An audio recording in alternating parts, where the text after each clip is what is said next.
बच्चों, आज हम न्यूक्लियस को 1 या 2 मिनट में कंप्लीट कर देंगे। हमारे फर्स्ट पैराग्राफ में लिखा हुआ है कि न्यूक्लियस जो डिस्कवर किया था वो रॉबर्ट ब्राउन ने 1831 में किया था और इसको सेल ऑर्गेनल कहा था।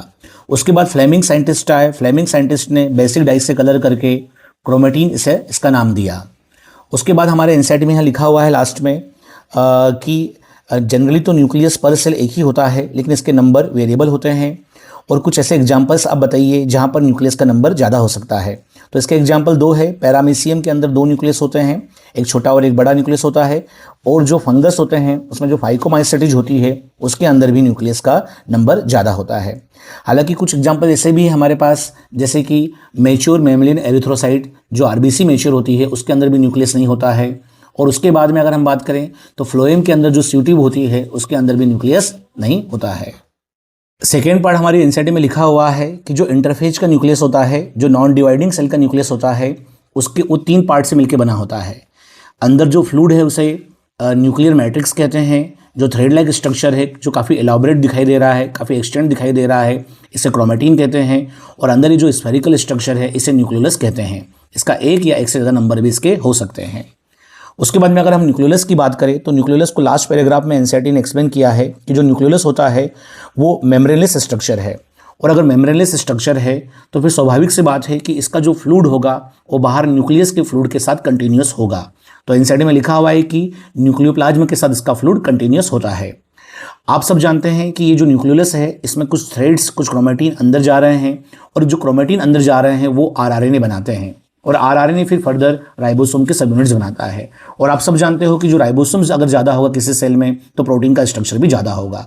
तो एक पॉइंट हमारे एनसीईआरटी में लिखा हुआ है कि जिन सेल्स में प्रोटीन सिंथेसिस ज़्यादा होता है वहाँ पर न्यूक्लियोलस का नंबर लार्जर होता है और न्यूक्लियोलस का साइज लार्जर होता है और नंबर भी उसके ज़्यादा हो सकते हैं। फिर हमारे एनसीईआरटी में लिखा हुआ है कि अगर हम इलेक्ट्रॉन माइक्रोस्कोप से स्टडी करें,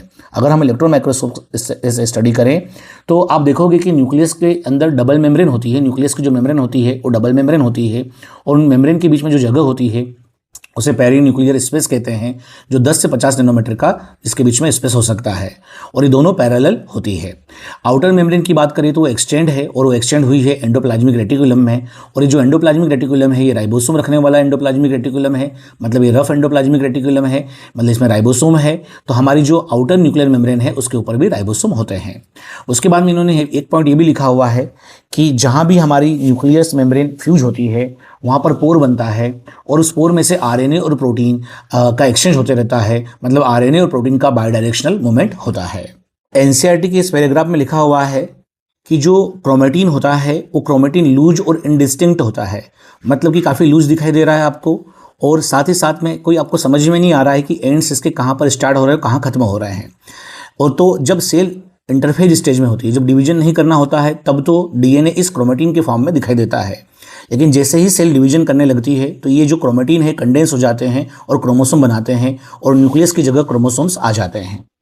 अगर आप बात करो कि क्रोमेटिन में या क्रोमोसोम में एग्जैक्टली होता क्या क्या है, तो क्रोमेटिन के कंटेंट में तो डीएनए होता है और साथ ही साथ डीएनए जुड़ा होता है इन बेसिक प्रोटीन से जिनको हिस्टोन्स बोलते हैं, और कुछ नॉन हिस्टोन प्रोटीन्स भी होते हैं जो हिस्टोन्स के अलावा होते हैं, और साथ साथ में आरएनए भी यहाँ पर होता है।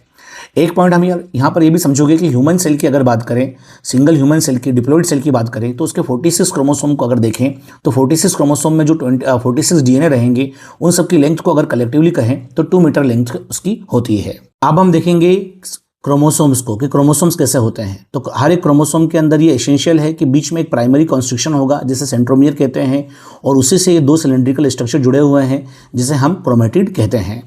उसके बाद में ये जो सेंट्रोमियर होता है उसके आसपास ये डिस्क शेप्ड प्लेट लगी होती है जिसे हम काइनेटोकोर कहते हैं। इन्हीं डिस्क शेप्ड प्लेट से स्पिंडल फाइबर अटैच होते हैं और क्रोमोसोम का मूवमेंट कराते हैं। अगर सेंट्रोमियर की पोजीशन के बेसिस पे अगर हम बात करें तो हमारे पास मेटासेंट्रिक, सबमेटासेंट्रिक, एक्रोसेंट्रिक और टेलोसेंट्रिक नाम के क्रोमोसोम्स हैं। जो मेटासेंट्रिक क्रोमोसोम होता है उसके अंदर बीच में सेंट्रोमियर होता है, बिल्कुल मिडिल पे होता है, और जो सब मेटासेंट्रिक होता है उसमें नियर मिडिल होता है और जो एक्रोसेंट्रिक होता है उसमें एंड के पास होता है सेंट्रोमियर, और जो टेलोसेंट्रिक क्रोमोसोम होता है उसमें बिल्कुल एंड पे क्रोमोसोम होते हैं। हमारी एनसीईआरटी में ये भी लिखा है कि अधिकतर क्रोमोसोम के अंदर तो बीच में बस एक प्राइमरी कॉन्स्ट्रिक्शन ही होता है, और ये एसेंशियल कॉन्स्ट्रिक्शन है, सब में होता है, लेकिन कुछ क्रोमोसोम के अंदर इस प्राइमरी कॉन्स्ट्रिक्शन के साथ साथ सेकेंडरी कॉन्स्ट्रिक्शंस भी होते हैं। और जिन क्रोमोसोम में सेकेंडरी कॉन्स्ट्रिक्शन होते हैं उन्हें सैटेलाइट क्रोमोसोम भी कहते हैं, क्योंकि सेकेंडरी कॉन्स्ट्रिक्शन के बाद जो भी रीजन होता है उस डीएनए को हम सैटेलाइट डीएनए कहते हैं। तो ये कुछ क्रोमोसोम में होता है, जैसे कि ह्यूमन में अगर नंबर आप याद करना चाहो तो 13, 14, 15 और 21 और 22 क्रोमोसोम में होता है। जब हम क्रोमोसोम को कलर करते हैं तो बाकी सब जगह तो कलर हो जाता है, लेकिन ये बिल्कुल ही छोटा सा होता है, बिल्कुल ही फाइन होता है, इसलिए यहाँ पर कलर ठीक से नहीं होता है सेकेंडरी कॉन्स्ट्रिक्शन में।